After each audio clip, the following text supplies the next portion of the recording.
Welcome to our channel civil insight. तो जैसे कि हम लास्ट लेक्चर्स में अपने करते आ रहे हैं सेटिंग आउट सिंपल कर्व, तो अब सिर्फ दो ही मेथड रह गए, टू थियोडोलाइट मेथड और हमारा टेक्योमेट्रिक मेथड। तो आज हम करेंगे टू थियोडोलाइट मेथड। तो आज शुरू करने से पहले अगर हमारे चैनल आपने सिविल इनसाइट को नहीं सब्सक्राइब करा तो अभी जाके कर लीजिए, ठीक है ना। तो देखो सेटिंग आउट जो टू थियोडोलाइट मेथड है ना, उसमें ना हमें ना एक दो थियोडोलाइट्स लेने होते हैं, ठीक है ना। उनके हम एक T1 पे प्लेस करते हैं और एक T2 पे, ठीक है ना। तो मतलब कि PC और PT पे हम प्लेस करते हैं और इन्हें ना इसके बीच में रखना होता है, ठीक है ना। मतलब कि हम लास्ट एंड पॉइंट्स ही ले लेते हैं, ठीक है ना, थियोडोलाइट्स प्लेस करने पे। तो देखो ये वाला मेथड हम इसलिए यूज करते हैं क्योंकि हमारा ना ग्राउंड अनसूटेबल होता है चेनेज के लिए। जैसे कि हमारा ग्राउंड ना ऊबड़ खब्बड़ सा होगा, जैसे कि आपको ऊपर फोटो में दिख जाएगा, तो वहां पे चेनेज करनी थोड़ी सी ना मुश्किल हो जाती है। तो उसके लिए हम टू थियोडोलाइट मेथड यूज करते हैं। तो ठीक है ना। तो अब हम देखो सबसे पहले हमने इसका प्रिंसिपल पढ़ते हैं, फिर हम शुरू करते हैं कि कैसे बनता है। तो देखो it is based on the principle that the angle between the tangent, the angle between the tangent, देखो हम बना के दिखाता हूँ, यहाँ पे साथ साथ ही बनाते हैं हम। बिटवीन द टेंजेंट, जैसे कि मैं यहाँ पे एक ऐसे टेंजेंट बनाता हूँ, तो ये ऐसे हमारा एक टेंजेंट बना लिया हमने, ठीक है ना। एक टेंजेंट इस तरफ is equal to the angle which the chord stands in the opposite segment. मतलब ये एक एंगल बनता है जो हमारे टेंजेंट और सब कॉर्ड के बीच में होता है, वो ना दूसरे सेगमेंट में इक्वल वही होता है, ऑपोजिट, ठीक है ना, ऑपोजिट सेगमेंट में। तो एक टेंजेंट हम इस तरफ बनाते हैं, ठीक है ना, दोनों तरफ हम बनाएंगे, ठीक है। तो इसको हम पहले थोड़ा सा एक्सटेंड कर लेते हैं। तो इसे हमने यहाँ तक एक्सटेंड कर लिया और एक हम इस तरफ से बना देंगे, ठीक है, टेंजेंट, ठीक है। और हमने ये एक तरफ से बना दी, ठीक है। अब ये वाला जो हमारा एंगल होगा वो आपको पता है हमारा कर्व का एंगल होता है, ठीक है ना। और ये हमारा वोटेक्स V हो गया, ठीक है ना, V पॉइंट तक होता है ये टेंजेंट, ठीक है। अब T1 T2 हमारे टेंजेंट बन गए। अब हम ना इस प्रिंसिपल पे बात करेंगे, ठीक है ना, it is based on the principle वाले। तो इस प्रिंसिपल में हम बात करते हैं। अब इसमें क्या लिखा हुआ है इस सिंपल में आपको बना के दिखाता हूँ, उस शब्दों में आपको समझ आएगा। देखो हमने दो पॉइंट्स ले लिए, समझो इसमें दो पॉइंट्स लेते हैं हम, ठीक है। दो कॉर्ड्स के लिए हम दो पॉइंट्स लेते हैं, ठीक है। एक ए हमने ये ले लिया पॉइंट, ठीक है, लेट पैग इंटरवल ही है, ठीक है ना ये। तो एक हमने बी ये ले लिया, ठीक है ना। अब देखो क्या होता है इसमें, देखो सब कॉर्ड्स बनाते हैं पहले हम, ठीक है। मैं पेन अलग अलग से बनाऊंगा ताकि आपको अच्छे समझ आए। देखो पहले हम सब कॉर्ड्स बना लेते हैं। एक ऐसे बनाई हमने सब कॉर्ड, ठीक है ना। चलो एक ऐसे रखते हैं, और एक जो लॉन्ग कॉर्ड होती है वो आपको पता है T1 से T2 तक होती है ना, लॉन्ग कॉर्ड आपने पढ़ा हुआ है सबसे पहले वाले लेक्चर में, हमारे इंट्रोडक्शन वाले में। तो ये हमने ऐसे लॉन्ग कॉर्ड बना ली, ठीक है ना, ये हमने लॉन्ग कॉर्ड बना ली। अब इन्होंने देखो क्या बोला है, इन्होंने बोला it is based on the principle the angle between the tangent and the chord, ठीक है, टेंजेंट एंड द कॉर्ड। तो ये वाला एंगल हो गया टेंजेंट एंड द कॉर्ड, ठीक है। तो ये वाला एंगल हम इसे बोल देते हैं लेट डेल्टा वन, ठीक है। ये हमारा एंगल है डेल्टा वन, ठीक है, यहाँ से यहाँ तक का, यहाँ से एंगल सॉरी टेंजेंट से सब कॉर्ड तक का, ठीक है। और वो ये is equal to the angle which that chord stands in the opposite segment. मतलब कि वो जो कॉर्ड है जो हम कॉर्ड पे बनाया है, तो वो जब उसे हम सबटेंड करते हैं दूसरे सेगमेंट में, तो वो भी एंगल हमारा सेम होता है, ठीक है। ये इस प्रिंसिपल पे काम करता है हमारा टू थियोडोलाइट मेथड, ठीक है ना। अब हम दूसरी तरफ बनाते हैं। देखो इन्होंने कैसे कहा है कि सबटेंड होता है। देखो दूसरे सेगमेंट में मतलब T1 से तो ये एक सेगमेंट बन गया, अब ऑपोजिट सेगमेंट हो गया हमारा T2 से, ठीक है। तो इसको हम यहाँ तक एक्सटेंड करेंगे, ठीक है। तो इन्होंने ये बोला ना एक्सटेंड करना हमने, तो हमने ये ऐसे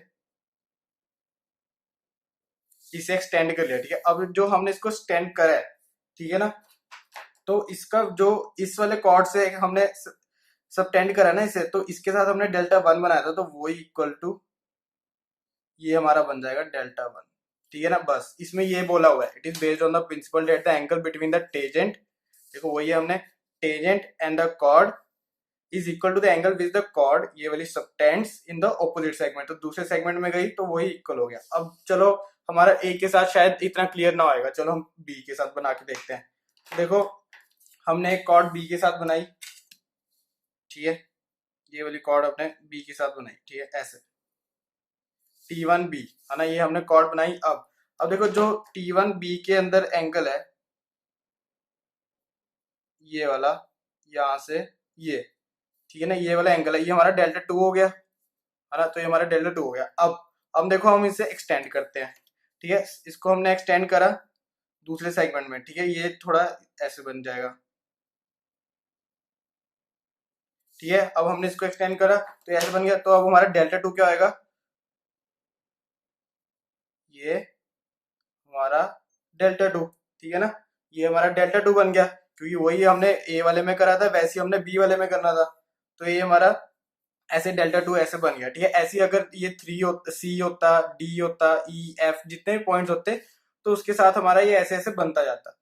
ठीक है ना, तो यही हमारा बस ट्यूब थ्योरलाइट मेथड है। ठीक है ना, बस ये इसलिए यूज होता है जहाँ पे हमारे चेनेज अच्छे से नहीं हो पाती, ग्राउंड अनसूटेबल, जैसे ऊबड़ खाबड़ हो गया, ठीक है ना, ये बहुत दूर तक है, वहां पे हमारी चेनेज होती है, तो हम टू थ्योरलाइट मेथड से करते हैं। और आपको पता है थ्योरलाइट में सिर्फ एंगल्स निकलते हैं, है ना, थ्योरलाइट से सिर्फ हम एंगल्स ही निकाल सकते हैं।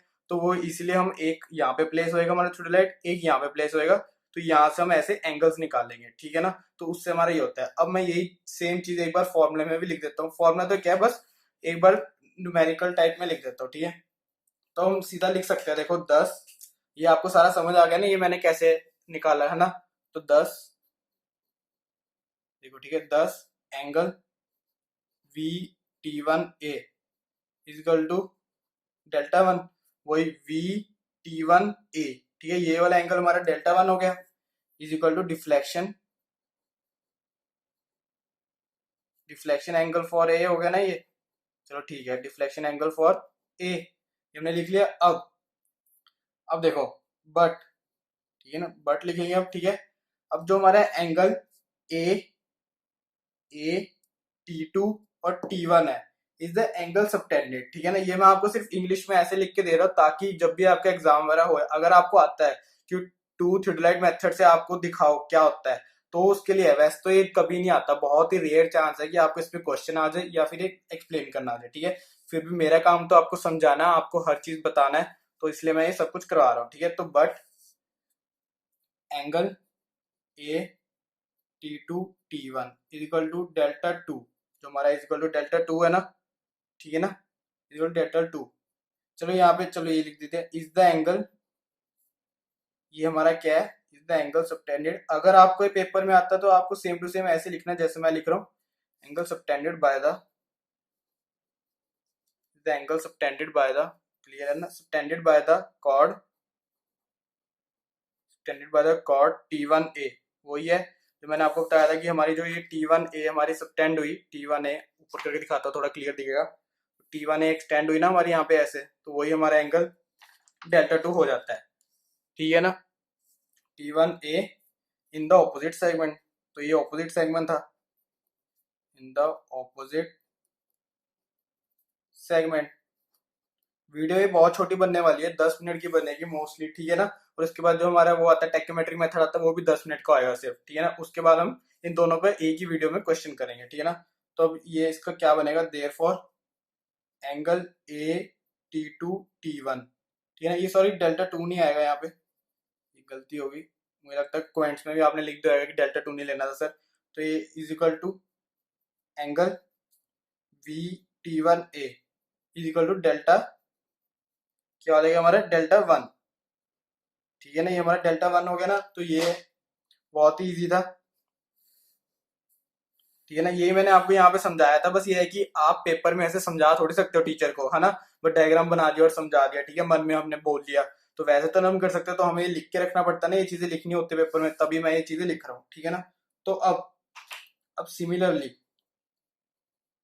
देखो, सिमिलरली अगर हम बी वाले में भी पॉइंट में बात करें तो सेम ऐसी बन जाएगा ना, तो एंगल देखो वी टी वन बी, ठीक है ना, वी टी वन बी, ठीक है, इसमें हमारा डेल्टा टू बना ना, is equal to delta two, और इज इक्वल टू एंगल ये क्या बन जाएगा, T one T two B, T one T two B. ठीक है ना, ये पूरा एंगल ऐसे बन गया। ठीक है ना, तो बहुत ही इजी था ये,